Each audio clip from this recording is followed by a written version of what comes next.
Assalamualaikum warahmatullahi wabarakatuh. Jadi di sini saya akan menjelaskan materi tentang perkembangan sosio-emosi dewasa awal. Dewasa awal adalah tahap penting setelah masa remaja. Pada tahap ini, seorang mulai membangun karir dan keluarga. Oleh karena itu, keputusan yang diambil sangat berpengaruh pada masa depan. Seringkali ada dilema antara pekerjaan dan keluarga yang bisa menimbulkan berbagai masalah, terutama dalam perkembangan karir dan hubungan keluarga. Tantangan ini adalah bagian dari perkembangan sosial, emosi, dan emosional seseorang.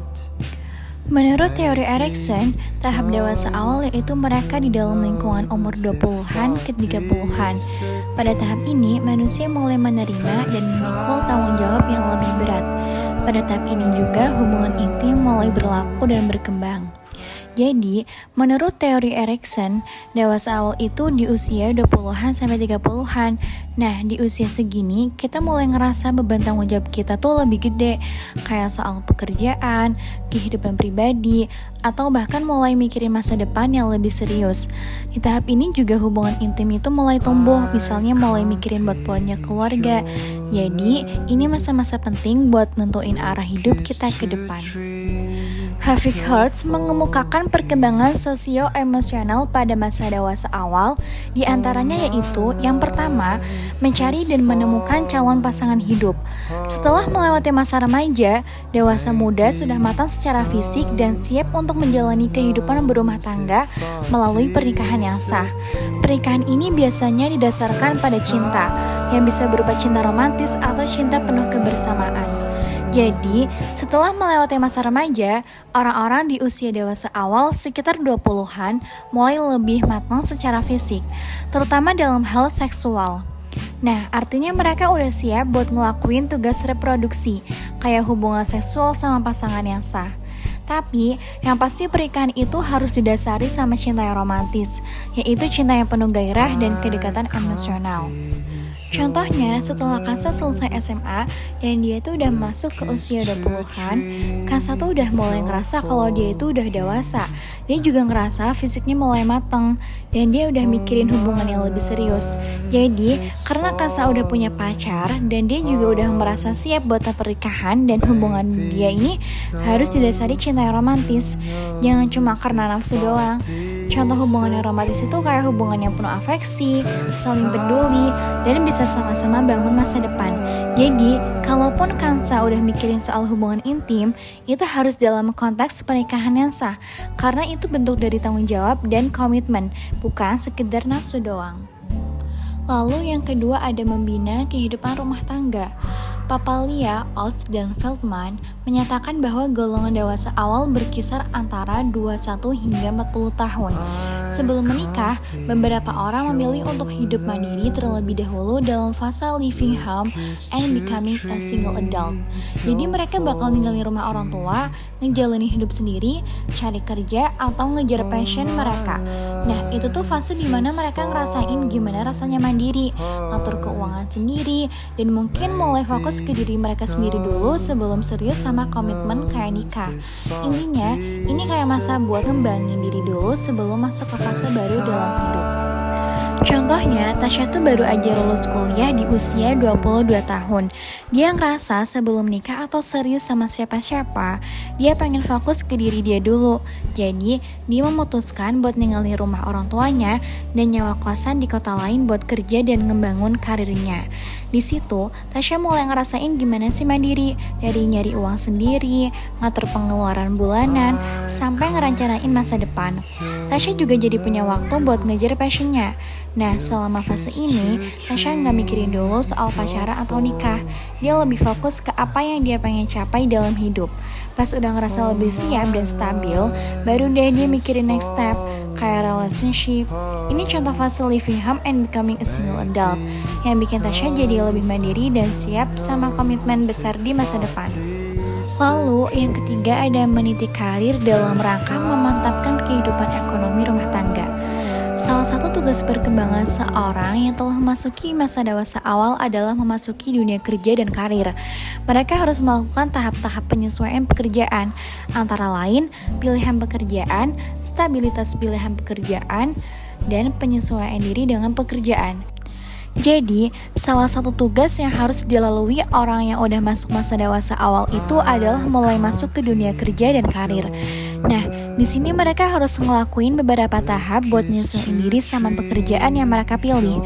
Contohnya, pertama mereka bakal milih pekerjaan yang sesuai sama passion atau skill mereka. Setelah itu, tahap selanjutnya adalah nyari stabilitas dalam pekerjaan itu. Mereka harus cari pekerjaan yang gak cuma seru, tapi juga bisa menjamin mereka punya penghasilan yang cukup dan ada peluang berkembang. Misalnya, mereka mulai nyaman di perusahaan itu dan merasa karirnya bisa berkembang dengan baik. Nah, terakhir, mereka harus bisa menyesuaikan diri sama lingkungan kerja, bos, rekan kerja, dan budaya kantor. Bisa jadi awalnya ada tantangan, kayak susah beradaptasi atau harus belajar hal baru. Tapi ini penting banget buat memastikan mereka bisa bertahan lama dan sukses dalam karirnya. Contohnya, Nindya baru lulus kuliah di usia 23 tahun dan udah dapat kerja di bidang psikologi, sesuai sama passionnya. Awalnya Nindya tuh semangat banget karena bisa kerja di bidang yang dia suka. Tapi setelah beberapa bulan, Nindya mulai ngerasa butuh lebih dari sekedar kerja yang seru. Jadi dia mulai mikir, aku udah nyaman sama pekerjaan ini, tapi emang pekerjaan ini bisa ngejamin aku berkembang. Terus nanti gimana penghasilannya ya? Nah, Nindya pun mulai nyari perusahaan yang bukan cuma seru aja, tapi juga stabil dan bisa bikin dia berkembang dalam jangka panjang. Setelah beberapa waktu, Nindya nemuin tempat kerja yang cocok dengan peluang berkembang yang jelas. Tapi bukan berarti jalannya mulus. Di kantor baru, Nindya harus nyesuaiin diri sama lingkungan baru. Awalnya Nindya sempat ngerasa kaget karena budaya kantornya beda banget sama yang dia bayangin. Tapi, Nindya belajar buat adaptasi, ikut ngobrol sama rekan kerja, dan nyesuaiin diri sama aturan yang ada. Setelah beberapa bulan, Nindya mulai ngerasa lebih nyaman, dan dia yakin bisa berkembang di sana. Lalu yang keempat ada dampak usia, seks, dan faktor keluarga terhadap perkembangan karir dan kepuasan kerja. Keadaan ini seringkali dipengaruhi oleh jenis stresor yang kuat. Adapun stresor-stresor tersebut dapat berupa masalah seksual dan kurangnya dukungan dari keluarga. Jadi, dalam masa dewasa awal, banyak orang yang ngerasain stres karena ada hal-hal tertentu yang bikin mereka kewalahan. Stres ini bisa datang dari berbagai macam masalah. Salah satunya bisa masalah seksual, kayak kesulitan dalam hubungan. Itu bisa jadi beban banget buat seseorang. Selain itu, kurangnya dukungan dari keluarga juga bisa jadi stresor besar. Misalnya, kalau seseorang ngerasa nggak ada support dari orang tua atau keluarga dalam mengejar karir atau keputusan hidup lainnya, itu bisa bikin mereka merasa kesepian atau nggak dihargai.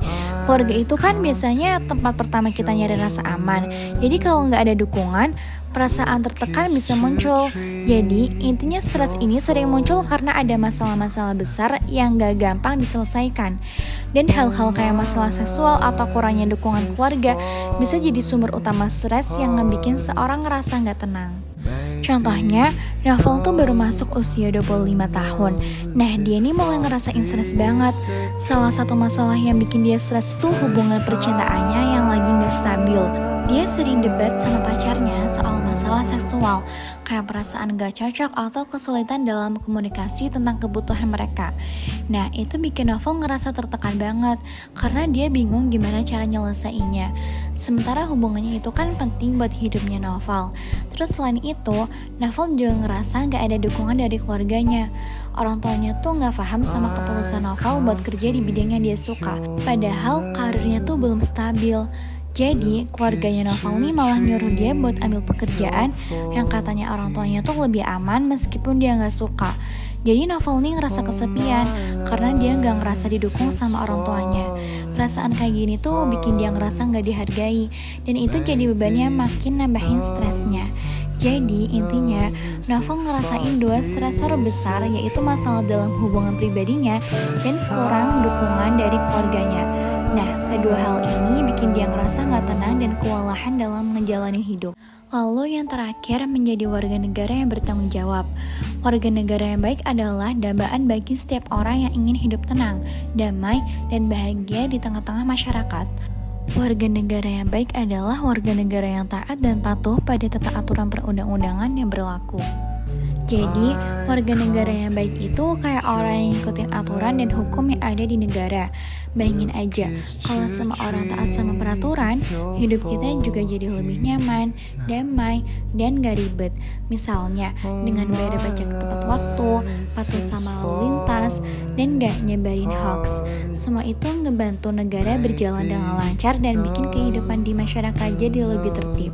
Pokoknya, jadi warga negara yang baik itu bukan cuma soal gak melanggar hukum, tapi juga ikut berkontribusi buat lingkungan sekitar lebih baik. Dengan gitu, kita bisa hidup tenang dan bahagia tanpa ada gangguan atau masalah yang muncul karena ketidakpatuhan terhadap aturan. Contohnya, Fahmi itu tiap bulan bayar pajak tepat waktu. Dia juga selalu patuh sama aturan lalu lintas, kayak gak ngebut di jalan dan selalu pakai helm kalau naik motor. Selain itu, Fahmi juga gak pernah nyebarin berita hoax di sosmed, karena dia paham itu bisa ngerusak kedamaian. Karena dia taat sama aturan-aturan itu, Fahmi ngerasa hidupnya tuh lebih tenang. Lalu ada Unity of Science dari Quran Surat Ar-Rum ayat 21. Bismillahirrahmanirrahim. Wa min ayatihi an khalaqa lakum min anfusikum azwajan litaskunu ilaiha wa ja'ala bainakum mawaddatan wa rahmah. Inna fi dzalika laayatin liqaumin yatafakkarun. Artinya, dan di antara tanda-tanda kekuasaannya ialah dia menciptakan untukmu istri-istri dari jenismu sendiri, supaya kamu cenderung dan merasa tentram kepadanya, dan dijadikannya di antaramu rasa kasih dan sayang. Sesungguhnya pada yang demikian itu benar-benar terdapat tanda-tanda bagi kaum yang berfikir.